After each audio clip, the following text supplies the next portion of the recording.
If a good baseball manager comes to a team, no matter how bad the team starts playing better the same week. If you're a leader in the company, the first thing you're gonna do is find your part of the problem. The coach takes responsibility for all the results when things go bad. The future is not promised to anyone. What is promised is what we're doing now. I'd rather lose 100 calls than do one of them wrong, because if you play the game the wrong way, you're gonna lose 100 games anyway. He's a legend in the trades. He's seen decades of sales training, sales management, and decades of innovation. And you guys might know him by a few names. America's sales and service coach, or if you know him really well, you might just know him as Uncle Joe. And he's here with a new message for you guys today. The manager is dead. Long live the coach. I'd like to call to the stage the great and powerful Joe Crisara!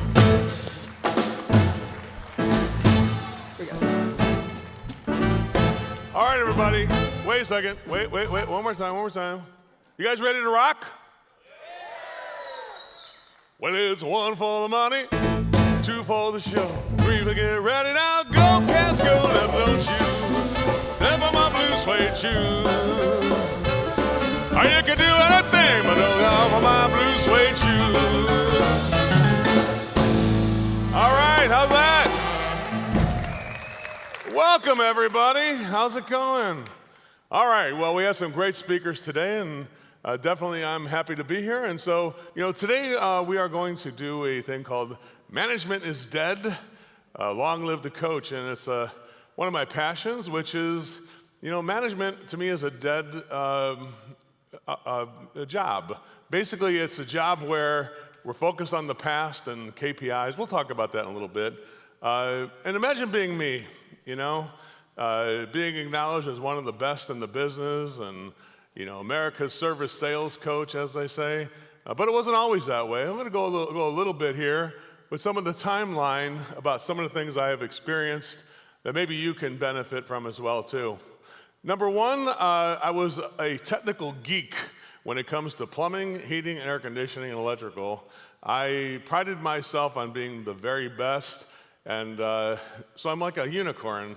Not only will I teach you how to communicate in the highest level possible, but also teach your team about heating and air conditioning or plumbing and how to run drains and stuff like that. So I'm very proud of that and something I was proud of. And then all of a sudden I ran out of bosses about 1985, and I had an entrepreneurial seizure where I decided to start my own business. And I was completely unqualified. I had a can of refrigerant and some pipe wrenches and a pickup truck, and I was ready to go. With that being said, I didn't know anything about pricing or numbers. My pricing method was find out what everybody else charged and then charge a little bit less. And I thought that everybody was motivated to purchase something only for the reason that the price would be less. And I always say I had my mother in my truck with me, my family. I grew up as a grinder, very successful in the trade. My dad was a great plumber, 4 generations of plumbing, and we really knew our stuff from that standpoint, but we did not know how to run a business at all. And so with that being said, I wound up in some trouble. Phase 2 was, blaming the economy. I blamed the Clintons. I blamed my ex-wife who had a bipolar disorder, and I blamed, just things that weren't me. And one of my clients, his name was Dave, he said, Joe, what's going on with your business?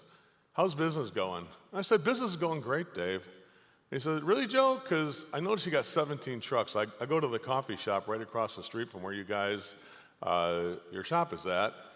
And you have 17 trucks, and every morning people used to get in the trucks and they used to get out of there, and it was like crazy. It was like a bunch of people with trucks leaving. But I noticed now the trucks just stay there and they don't move at all. Have you noticed that? And I said, no, I never noticed that. And so he said, yeah, you noticed it. And I said, yeah, it's the economy. It's my wife. She's taking money out of my account because we're going through this divorce. It's the political climate. So everything, he goes, Joe, you haven't blamed one person who's responsible for all this. And I said, yeah, my wife's mother. Man, that woman can't deal with that. So, no, he goes, Joe, it's you. You haven't blamed yourself. You haven't thought about taking responsibility. And I said, well, what are you supposed to do? Nobody wants to pay more money. I can't even sell it for what I'm selling it for. And he goes, Joe, the problem is you're not charging enough. You're not creating enough value. And so with that being said, I was desperate enough to listen because I was $471,000 in debt by 1991. So I started the business in 1985, built it up to 17 trucks, and I was always just about making money, but barely making it. You know what I'm saying? I wasn't stacking money in an account like I would teach all of you to do now. Back then, it was a day-to-day struggle to stay in business. And so, which is today, one of the things is my superpower is empathy. So when I see somebody who's out there and who's not making money, I can just smell it. Like a superpower is knowing exactly when I meet somebody, like, oh my goodness, they need help. Because they're doing the same thing I did back in the day. They just didn't realize the science of pricing, the science of value, and how to communicate at a higher level. So we're going to talk about that today. So who did kill the manager? Well, here's the thing about it. I sat in a room in 1992 when the first Contractors 2000, or today's Nexstar, got started.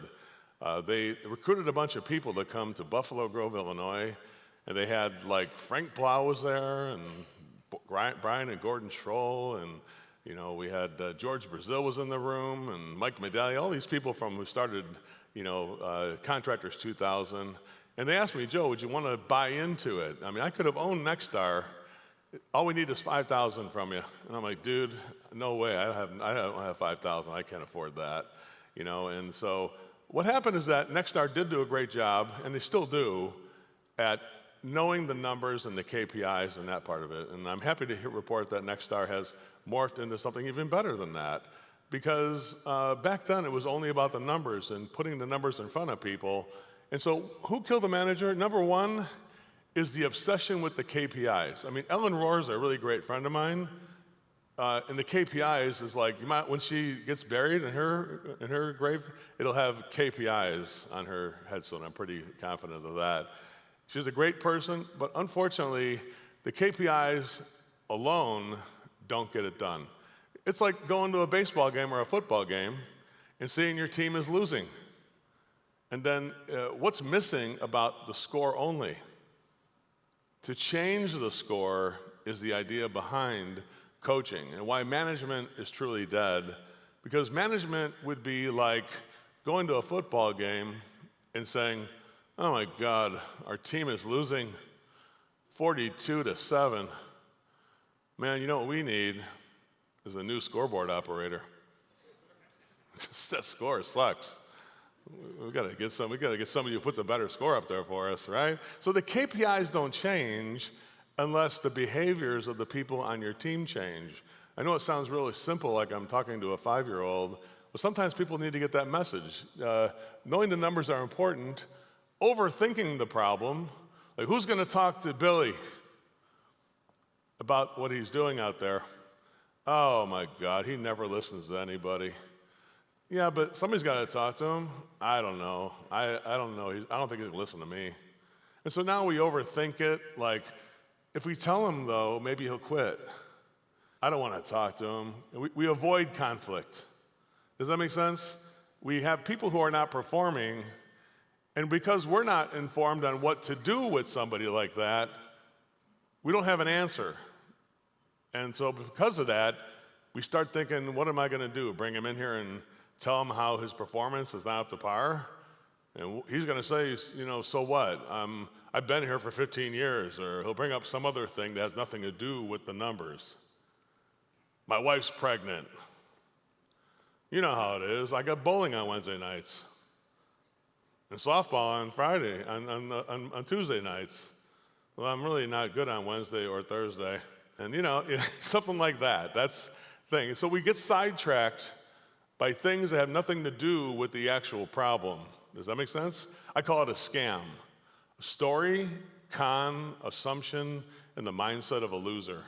We normalize losing because if you use a company like ServiceMVP, like what we do, or you use Rilla together, combine the two together, every plumber would average about $2,800 to $3,200 for every demand call. If you did HVAC, you'd be averaging about $2,600 to $29 for a demand call, and you'd have 5-star reviews because you know the science of it, right? But here's the thing about it, guys. Most people then become problem-focused. Problem-focused means that we only talk about the problem the guy's got, his bad attitude, his maybe he can't speak great English, or maybe he's no good on Wednesdays. So we all talk about the things that are problems. But if you're a professional coach, and this is what I'm so proud of being associated with Rilla, is that Rilla and Rick AI specifically speaks the way we would all aspire to speak to our employees. And how many here, raise your hand if you've done this, like, I gotta have a talk with this employee about something, and you're like, you know what, I'm gonna go to ChatGPT and just say, you know, what do you say to a guy who does this? You ever do that? Raise your hand if you did that, right? It's a great, it is good, because it gives you language that you aspire to. That's a better version of what you would say. Because you'd probably just say, you better knock off this BS or I'm gonna have to let you go or whatever. You know, it's like there's the problem with most people who own a company, there's two extremes. One is to have parties and praise people all the time. Another thing is like, yeah, we just need to fire that guy. Like, you do realize there's things in between that, right? Like, you know, we could coach people and give them an assignment to do something to get better, and then check in to make sure he did it. And why do managers not want to do that? Because it makes the manager go to work. The managers resist what I teach because it's like, oh man, I'd have to talk to everybody then on my team. It's like, that's literally your job. I mean, if you know that or not. Thank God we have Rick AI though, right? We don't have to talk to everybody. But it does talk to everybody for us. I mean, it speaks for us. Expecting better results without making a change. So we just hope, you know what? He had that $20,000 a week like 6 months ago. He's going to get back to it again. The seduction of potential. The fact that somebody did it one time before, they pulled a good week out of their rear end, and oh, he's just about ready to get there again. And that's not how winning works. You know, we're going to have some great coaches. I think Nick Saban's going to be here tomorrow. He doesn't coach the University of Alabama saying, yeah, well, next year we're going to get there. Don't worry. It's like, you know, if a good baseball manager comes to a team, no matter how bad the team starts playing better the same week. There's an instant change when a good coach shows up, right? So management's dead because management is not focused on fixing things now. It's mainly focused on past and on negative behaviors and things like that. So this creates what I call the arsonist fireman. What is an arsonist fireman? It's a manager who thinks there's value in saving the day all the time. How do I know we have an arsonist fireman? When I call him up on the phone, he's always too busy. Too busy to train the team. Hey, we got to get training done. Every day this week, we're going to work on objection handling, let's say. Oh, we don't got time for that stuff. We got all these calls to do. Here's what I can tell you guys. If you're a good coach, you'd rather say, I'd rather lose 100 calls than do one of them wrong. If you're Nick Saban, you say, I'd rather lose 100 games than play one game the wrong way. Because if you play the game the wrong way, you're going to lose 100 games anyway. So stop worrying about the calls that we're not doing yet. You're worrying about the future. The future is not promised to anyone.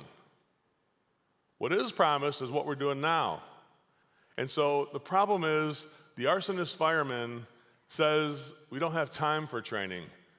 What he really means is he's not competent because he's never been trained on how to train people. And he's not confident in the material he would train people with. We got to go to this meeting again? What a waste of time. And then people show up late to the meeting, they act disrespectful, they don't participate, and there you go, it's a cycle of doom. And then the manager says, see, these guys doesn't make a difference anyway, why hold all these meetings? But it's his fault, his or her fault because they were ineffective as a coach to make a change. Coaches who are the arsonist fireman mistakes activity for accomplishment. I'm working so hard, I don't got time to fit in training.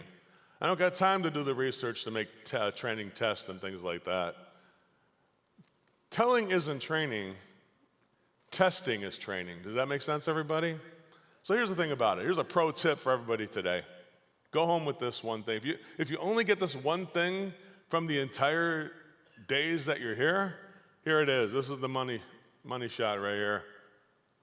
Do not hold a meeting with your team unless you are prepared to test them on whatever you met about. You know, all the men know what that's like. You're talking to your wife and you're playing with your cell phone. And then your wife says, "What did I just say to you?" And you're like, "Oh, shit. I knew it. You weren't listening to me." So you got to do the same thing to your team. We're going to go over this, and you will be tested before you leave the room. And here's the thing: it's called lock the door. You're not allowed to leave the room until you pass the test of the training I'm doing this morning. Now you think you're going to have that slumped guy sitting back in his chair? Because he'll be just sitting in the room slumped without getting paid. And he'll say, "This isn't even legal." And I'll say, "You know what? Take me to court." I'd love to see the judge complain when I'm paying you to get trained, but you won't get tested. We'll see what he says. Maybe you're right, but it'll be fun to see you go to court. I don't care. Like, I went through a divorce. I don't give a crap about court. I don't need a lawyer. I'll always represent myself. I don't need that. Right? Anyway, they think putting fires out makes them valuable. "Oh, thank God I was here. I got that payment from that customer." Well, how about training somebody how to get payment at the end of the call? Think that could have been better? "Thank God I was here. I went out and wired up that zoning panel." Dude, maybe you should train people how to wire up a zoning panel. So the very problems that he's solving are things that would have been solved by training that he refuses to do, he or she refuses to do. Make sense? You train people how to do a script in the office? All right, here's the script, the new script we're doing. Let's read through it. Everybody reads through it. Now, let's put the paper away and do it without the paper. That's the test. You start first, Marianne. What? At least do the greeting. Holy crap, can I read the sheet again? Yeah, go ahead and read it one more time. Let's read through it 5 times. And then let's test again to make sure we got it. Make sense? Don't leave a meeting unless you're willing to test people when you have a meeting. Because what are you doing? You're wasting your breath, and you're saying, "I think they got the message, right?" Wrong. It's a fail. That's it. So you could learn from sports. I said, sales is a sport, and I do agree with that. There's a lot of sporting analogies. One is the major league pitching coach. Let's say our team is ahead by 2 runs in baseball, and we're in the 7th inning, and the starting pitcher has a shutout, but now we bring in the relief pitcher, and he walks the first batter. Oh, dang, a little rumble in the crowd. Not good. He walks the second batter on 4 pitches. Like, oh, no, the crowd starts getting restless and starts booing now the pitcher, because he did this last time, too. That's not good. The pitching coach, manager says to the pitching, "Go out to the mound and talk to him. Talk to the guy." Do you think the pitching coach focuses on the problems the guy's going through, or focuses on what he wants him to do? He says this. He says, "Billy, I need you to throw strikes. Take something off the ball and follow through and touch the ground so I make sure you follow through, like we practiced in the bullpen. Remember before? I know you can do it." And then he says, throw the ball, let him hit the ball, because we got 8 people behind us, and if you're like for the New York Yankees, we got like $172 million behind us there. Let them do their job too, okay? So throw the ball and let's do that. You can do it. And then guess what? If somebody hits a home run, the manager says, or the pitching coach says, I'll take the press conference. Don't worry if you throw a home run. You can just leave early, and I'll take the press conference. He takes responsibility. So the thing is this, guys. What does a good coach do? Well, every conversation, if you're a manager or a coach, it's called the coach now, not the manager. The coach takes responsibility for all the results when things go bad. Because here's the thing, write it down. You're going to need to write this down. This is important. So when somebody's a problem, that they come in late or don't wear the uniform or anything, even communication problems, here's my first question. Joe, we got this guy. He's never going to do this stuff. Joe, what do you do with people who just don't want to do this stuff? And I'm like, I don't know, what else are they doing if you're not giving them any calls? Because that's what I would do, is say, well, then what are you going to do if we're not going to give you any calls then? Because if we're not going to train, that's it. So, the bottom line is this, guys. You can't just allow people to run over it and say, these guys won't do this thing. It's your job to work with your team so you're doing it together. So when the employee feels isolated and stressed out, you've done the job wrong, because you should take responsibility. You should start every conversation like this. Hey, John, I found a gap we have in the process. We saw Rilla, and I've been monitoring your calls, and I found some gaps, and these gaps are on me. This is on me. It's not on you. How could it be on you? You're not even on the call. Well, here's the thing about it. So write these down. We started training you, but we never completed the training. That's on me. You know what? We trained you and we tested you. We trained you and we completed the training, but we never tested you. That's on me. You know what? We trained you and tested you, but we never checked to make sure you're using it in the field, and that's on me. You know what? We trained and tested you, and you used it in the field and made some money on the first couple calls, but then we never checked after to make sure you keep using it. That's on me. You know what? You had a bad attitude the other day, and I heard it, but I let it go. That's on me. That's what a real coach does. A real coach competes for responsibility. In a way, we're looking for an answer from our team. And what are we looking for when I say, this is on me? I saw you had that attitude, and I saw you came in late twice last week, and I didn't say anything. I let it go. What are we hoping the employee says to that? No, it's not your problem. It's my problem. I'm the one that's responsible. So now me and the employee are competing to take responsibility for the problem. Do you start to see how this is going to have a solution that's going to emerge? So every time, what do I do about this problem? If you're a leader in the company, the first thing you're going to do is find your part of the problem. Because when you tell your team, that's where you're going to start. Here's my part of the problem. And then you're going to ask them, what's your part of the problem? Yeah, I could have done this, this, and this better. And then you're going to say, would you want to go back and work on it together so we can work on this together so you can get it? Let's role play some stuff together so you got it next time before we go out there. Would you support that with me? So write this down. Here's the key words to get commitment from your team. So if we were to do some role play and work on this problem, here's these words. Do I have your support? I'll do anything for you, John. Well, I'm not asking for anything. I'm asking to do role play to get through this barrier we have right now. Would you support working with me on this problem? Okay, you sound like you're not sure. Why don't you take 5 minutes and take a furlough for 5 minutes? What's a 5-minute furlough? It gives people a chance to think.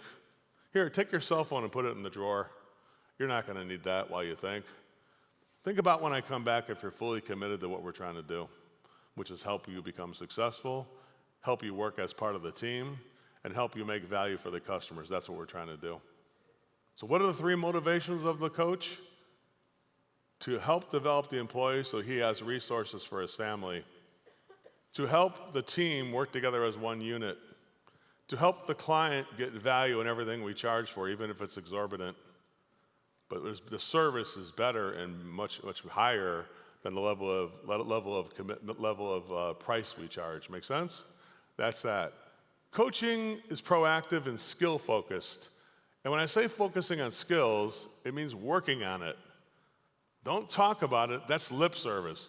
Somebody's got to work with Roger on that, the way he's presenting prices. Yeah, guess who? It's you. Anybody in the company should be able to work with each other. We don't need to always go to the sales manager or sales coach. You know what's really good? The guys sitting out by the dumpster, instead of talking crap about the company, talking about the way they communicate and sell things to people. Then you know you got a good culture. Number 3, you ask if training and graduation were completed. Number 1, just ask yourself this question with every problem you got in the company. Was the training ever completed, and did we graduate people?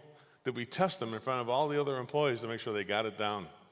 If they didn't have it perfect, did we test them again to make sure they got it until it was perfect? Because what's the difference between a championship team like the Philadelphia Eagles this year in the NFL and the other teams? They work their ass on the same exact plays until they got it, until everybody's doing it perfect. How's the line so good? They work on the same plays. They don't work on weird plays. They work on the ones we need to run. We're going to run the ball. We got this dude in the back who runs really well. So that's the game plan this year, is run the ball. So we're going to work on run blocking, and we're going to be the best at it. You're going to be so tired of it that you're going to be good at it. That's it. Make sense? That's that. The solution-based majorly bitching coach says, here's what I want, not what I don't want from you. Make sense here? So scaling with technology. So the technology can help train, test, and hold people accountable, which is really what Rilla is about. Now, what does accountability mean, though? Accountability means to reward people when they do well. So it's not always negative, and when it is negative, there is something they do well. Like maybe they didn't do the prices right, but they started to. And I've seen people do the prices perfectly, actually, but here's what they left out. They left out writing down the problems. You know what else I've seen? People, and I do monitor Rilla a lot. Our Service MVP now uses Rilla in all of our training and coaching. With every person who comes with us, they get trained and coached to use Rilla. Here's what I found. The guy has the perfect pricing sheet. It looks great. And he even presented it really good. But guess what he left out? He didn't explain any problems that the client had with the system. He left out the problems. So he didn't explain any problems, but then he shows people a solution with new furnace and AC and ductwork, but he never explains the problem with the old ductwork. He tells them we're going to put in this thermostat, but he never explains the problem with the old temperature control. He talks about air quality, but he never talks about the problem with the current air quality we have. He talks about a service plan, but he doesn't talk about the lack of service we have now. So here's the thing. Here's a pro tip. When you guys make your fat, juicy solutions, there better be fat, juicy problems that go with it. A solution without a problem is worthless. So if you said to me, why is my people not converting? I'd say they're probably not explaining the problems. And Rick AI, you can ask it. You can say, did Steve explain all the solutions that we had written down? And did he explain a problem that corresponded with each solution? And it will tell you, no, he did not explain any problems. That's why he didn't convert, most likely. Make sense? Because when you explain the problems right, the solution sells itself. You don't need somebody to sell it. It gets sold because we have the problem. And there's 2 columns on the problem: the technical problem and the people problem with the technical problem. The ductwork is old, it's undersized, and it's leaking fiberglass into the duct from the attic. And your family, what's the impact? Your family is breathing fiberglass in the home. That's the person. If you don't have both of those things figured out, you know, we have a fracture in the sewer pipe in the front yard. And that's a problem, a technical problem. What's the people problem? Your daughter, Elizabeth, cannot take a shower and she has eczema. That's the people problem. You have to explain both the technical and the people problems so that the solutions become something that people want, and they want it right now. And I think a lot of people who have Rilla, they have a mistaken problem, is that they're tracking the wrong things. It's something they wouldn't have thought about. Like, one of the things I look at is when were the prices brought up and Rilla has done a study on it. If the prices were brought up in the first half an hour and you didn't tell people problems when you brought the prices up, your conversion rate will be the absolute lowest. When should the prices be brought up? Here's the sequence. You get to know the family and you diagnose the system. You write down the technical problems and the impact on the people. You write down the solutions and the impact the solutions will have on the people. And after all that, you reveal the price at the end. If you forget to do that, Rilla is worthless because you're not tracking the way it needs to get tracked, that there's certain things that need to be in place in a certain sequence, and it's something that's a blind spot that almost everybody has. That's one of my superpowers, is finding blind spots that I had. So Rilla is now a Service MVP power tool to graduate people, because now we know the truth. We trained people before online and in the classroom, but we never had any idea of how they were applying the material. Now that we know they're applying the material, or how we can coach them, it's been a huge success. So we are a product of the product. The coach can now change the play before the next call happens, so we can now get ourselves back on track before we do that. Make sense? So proactive coaching success. Number one, here is what every company needs to have. You need to have an onboarding and orientation training program before every employee starts. Like day one, matter of fact, if you had a learning management system like ServiceMVP, you could have your own training manual, called like a trainual type of thing, in your thing there. And you could even have people fill out all the HR paperwork before they came to day one. It's all filled out, ready to start working. Good. Because day one, you're going to be doing training either in our office with our service manager, that's all he does, is one of the biggest jobs is training people, and then completing the training and coaching you and then graduating you. So we know the first 30 days, you will be in a classroom every day for 90 minutes a day with our sales manager to do that. Now, what sales manager or even sales coach wants to sit with every single new employee for 90 minutes a day? The answer is zero. And this is why Service MVP exists. We're the only ones who are there every single month, onboarding, orienting, and training people on how to communicate the science of pricing, the science of value, how to do magic moments. For 3 weeks straight, 90 minutes a day, you're locked into a training session, and you are being role-played with our people, and you get the perfect price sheet, and you are graduating, you get a certificate, and you get a recording of it so everybody knows that you could do it. This way, that excuse is removed. You can do it yourself if you want to. Anybody here want to train every single new employee who starts with the company, even if it's only one guy? We do. We have 18 coaches that do that love doing it. It's their life's work. That's the difference. And guys, if you're not prepared to do that, get somebody who will do it. Because what are you going to do? Put the person in a truck with a different person who's they never got trained to begin with? Yeah, we just do it beer can cold. We're good. But where's your gauges? I left them at home. We don't need that. Make sense? Graduate to create confidence and skills. If you don't graduate people, there's no sense of achievement. I want you to imagine this. People graduate the training, and you have a party, a graduation party on week 4, on Friday of week 4. Balloons, cake, coffee, and everything.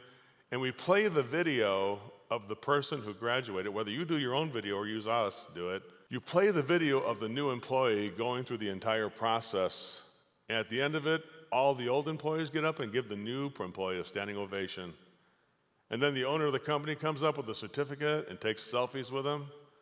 And guess what? That new employee is having an emotional impact like he's never felt before at any place ever. Like, oh my gosh, I can't believe how much confidence and skill I have now because they put the effort into me for 30 days straight. If you're not doing that, Rilla is only going to tell you how many times you have failed in training. So the only thing you're going to learn with Rilla is how bad your training is because people are doing things you don't want them to do, and then you're going to blame yourself, and you can't even fire the employee because you never trained them. We got to fire that guy. No, we can't fire him. We never trained him. So now what are we going to do? Somebody's got to train him. Well, you know that's your job, right? I don't got time. I'm going out and wiring up that circuit board and stuff. See what that sounds like? Sound familiar? Joe, how do you know? Do you have a camera in my office? Are you Nostradamus of service? How do you know this stuff? Excellence becomes company standard now, and the culture is now unified as one. Actually, we have some really good people in this room who have achieved this culture, and I give them some great round of applause. We have Brian McDermott right in the front here. Give that ProStar Plumbing a round of applause. We have Joe and Steve from Guaranteed Services in New Jersey. Give them a round of applause. Don't talk to me, talk to them, because these guys are every day working their people. An exact example of what we try to do, they have achieved it. But there are people who don't achieve it because they find something else to do instead of the thing they need to do, which is train the people. Rituals and one-on-ones become more meaningful now because you have an answer. Here's how we trained you, and here's what you're doing. Let's practice on the thing we trained you on. That's called coaching. What is coaching? It's a reminder of how you were trained. What is accountability? It's a celebration of the fact that you've done what we trained you. And here's a certificate, a reward, or a bonus, or anything you want to do. What happens when people don't do this stuff? You just go back into private coaching again and make them do it again and work on it. Like, let's say we have the pricing sheets. The hardest thing to do for people is make these pricing option sheets. What do I do when somebody doesn't do it right? I just say, come on in tomorrow at 7 a.m. and you're going to write an option sheet for me. You're going to take the one you didn't do right and you're going to write it till it's perfect. How long is that going to take? I'm like, I don't know. It depends how long you make it take. It would have taken about 12 minutes if you did it right the first time. But if you want to do it a second time, it'll be 12 minutes tomorrow morning at 7 a.m. What if it's not perfect the second time? Then we'll just try it a third time. Don't I have calls today? No, we don't have any calls for you until you get this right. What does coaching mean? We don't put people back in the game unless we're confident that they're going to do the job right. And then Rilla is a celebration tool. It's not find the problem tool. It's like Joe and Steve do. Let's play Rilla and do a post game with the guy who killed this presentation, or he explained the problems perfectly. He did a magic moment to make the customer feel good. Let's play that for everybody and celebrate, and everybody gives the old employees a standing ovation. And it becomes a culture of celebration when you're working on it. The hard work is the grind. The celebration is the thing that is the reward. That's what I would tell you on that. Make sense? So the universe rewards those people who take action. Number one, consistent training all the time. Every time a new employee starts, it's the same exact thing. And that's, again, why if you don't have that, you need to find somebody who's going to do it for you. Training, and then after the first training is over, you continue to do once a week to make sure the mastery. What do we do if we have landlord calls? Then we work on that for a month. What about getting the husband and wife together? Then we do that. How about the clear future at the end of the call? By the way, if anybody here is emailing clients at the end of a call, that's not getting the job done. That's crappy service. We're a good service company. How many emails do you send out with the prices every day? Well, like 70%. Well, why are we not just getting the job done? Because that would be good service. There's no such thing as email in good service. Email is only the receipt after we did the job. That's the only thing I want to email people. I don't want to email the prices so I can think about it. Hey, I'm here now, let me help you. That's my job, is to serve you. So can we both admit the top option's too good? We're not going to do that one. I like that one. All right, so what should we do? Let's everybody do what should we do when I drop my hand. This is drop the hammer. What should we do? You ready? 1, 2, 3. What should we do? That's the best you can do? Come on, guys. This is Rilla. What should we do? Come on. What should we do? Simon Says. I'm old school. See, that's an old joke. Anyway, praise the effort, not the results of people. Don't worry about the KPI. Get down to the thing that needs to be done to increase the KPI.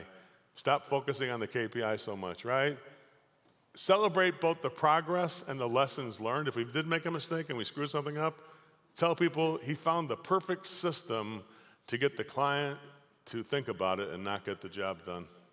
Let's celebrate that. And let's talk about what we need to do now to get them to get the job done instead of just thinking about it. Make sense there? That's that. And then systematic accountability creates a predictable outcome. So if you're doing everything systematic like that, then you're going to have predictable outcomes, just like those people I mentioned before, right? Well, I hope you guys had as much fun as I did here. We got the band ready to start. Should I do one more song? No, I won't do that. By the way, I do have something for you. You say, Joe, what can we do to work with you on this? Well, here's what I got. Who here uses Rilla? Raise your hand if you use Rilla right now. Well, if you use Rilla, Rilla has invested with ServiceMVP and all of you. We have a package that is 3 weeks of mentioning the training that we do online.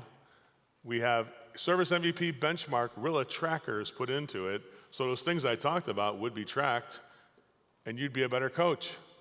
We do 90 minutes a day between 7 and 8:30 every week on whatever time zone you're on. We have a time zone, there's a coach on a time zone for you between 7 and 8:30 every day. So you lock that person in a room for 3 weeks straight, and then we graduate that person at the end.